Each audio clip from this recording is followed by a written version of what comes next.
where nightmares come to life and the shadows have stories to tell.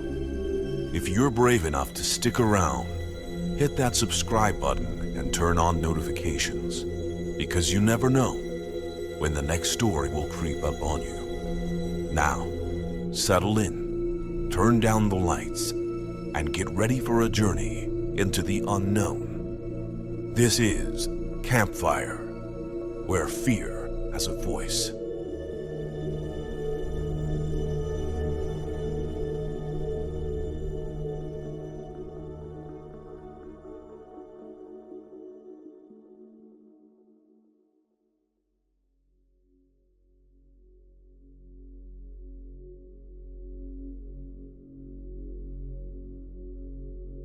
I used to think train stations were romantic, old-timey, nostalgic.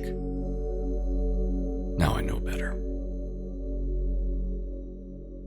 This happened 3 years ago, when I was coming home from a friend's wedding in upstate New York. The reception had run late, and I didn't feel like shelling out for a hotel.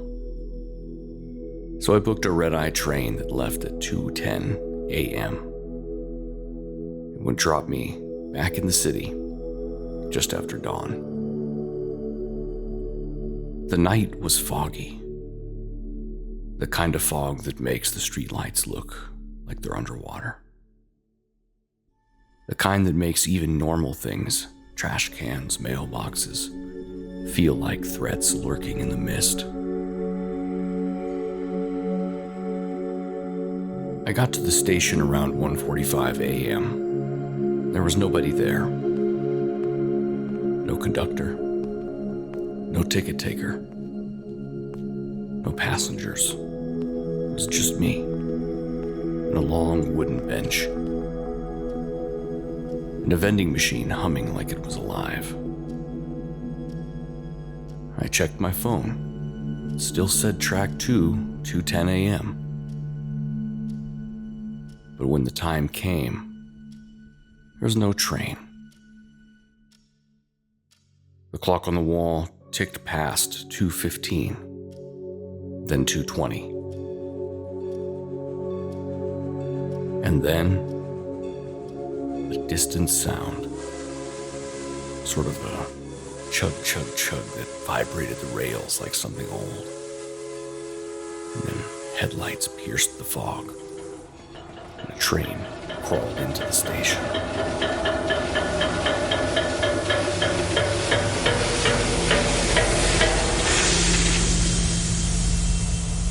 But here's the thing.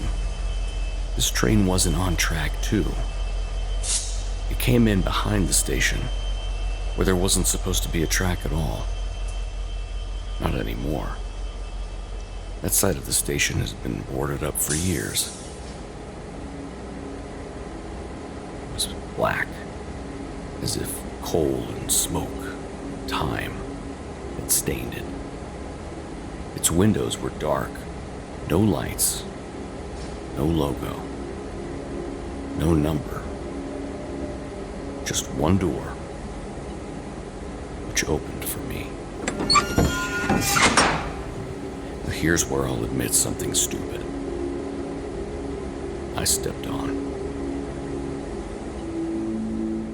I don't know why. Maybe I thought Amtrak rerouted.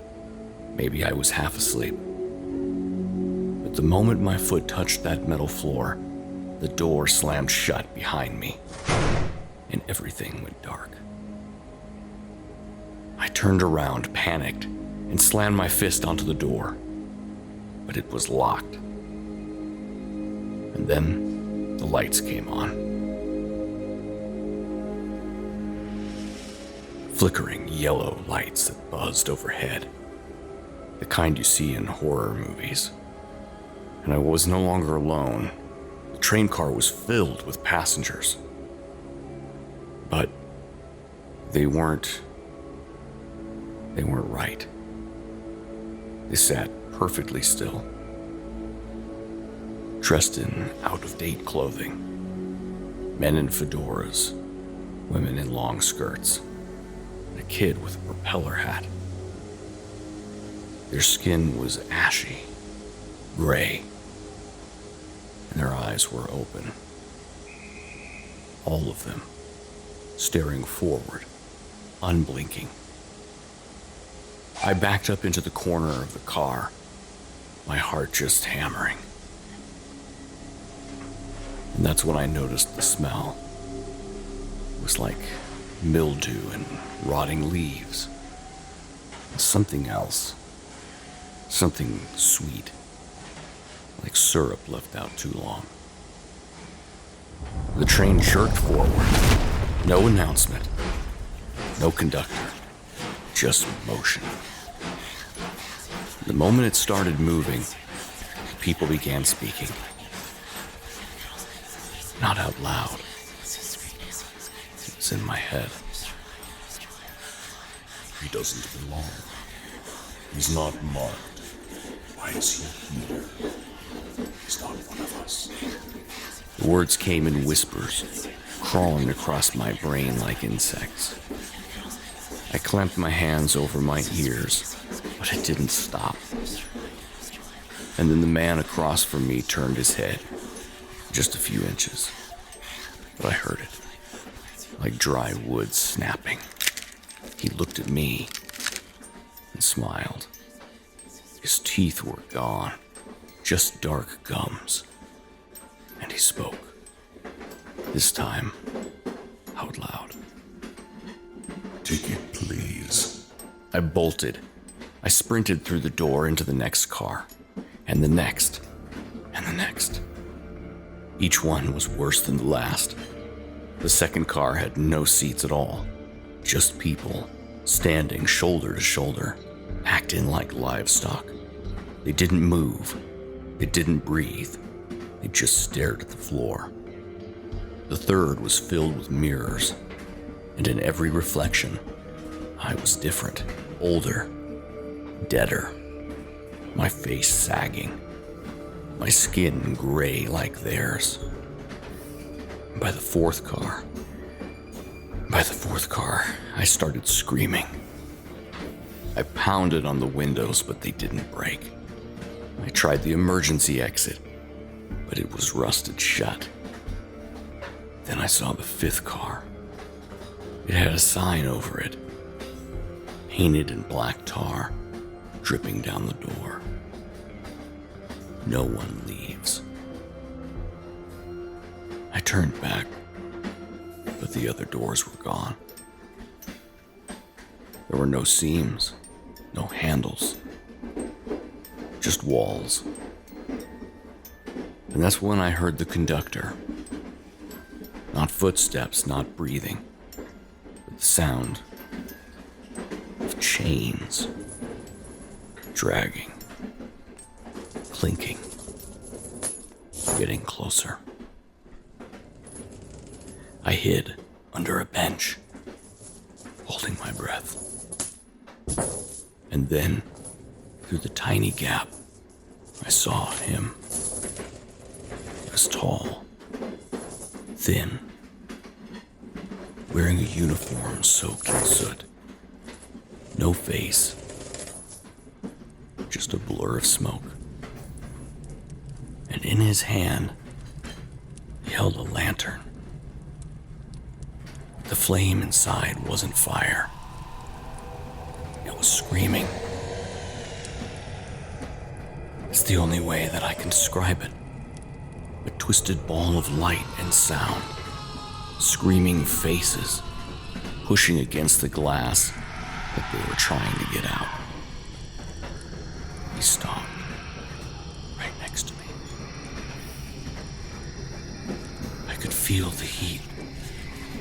I could hear the whispers. And then he moved on. As soon as he passed, I ran. I don't know how long I ran. The train just kept going. Car after car after car. Some full of water. Some full of bones. One was upside down. And then, when I thought I was done, I saw a door. A real door. with an exit sign above. I burst through it, expecting the night air, but found myself back in the station, the original one. Empty, silent, and still 2:10 a.m. My phone buzzed. Train arriving. Track 2. A regular Amtrak train pulled in. Clean, bright, on the right track. The right number. But this time, I did not get on. I drove home the next morning. I told everyone I'd missed my train. Never said a word about what I saw. But sometimes, when I can't sleep, I hear it again. A distant chug, chug, chug.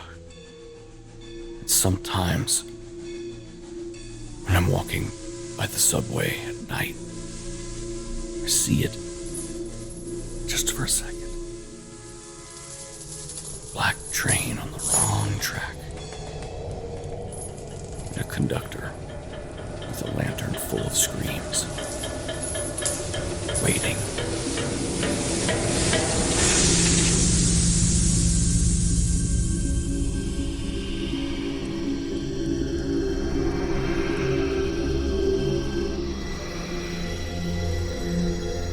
If tonight's story left you with a lingering chill, make sure to like, subscribe, and share it with someone you know who loves a good thrill. Until next time, stay vigilant and keep the fire burning. Campfire is a Stonegate creative production and was created by Michael D. Goff, Audrey Goff, and Aaron McCulloch. For more information, visit stonegatecreative.com.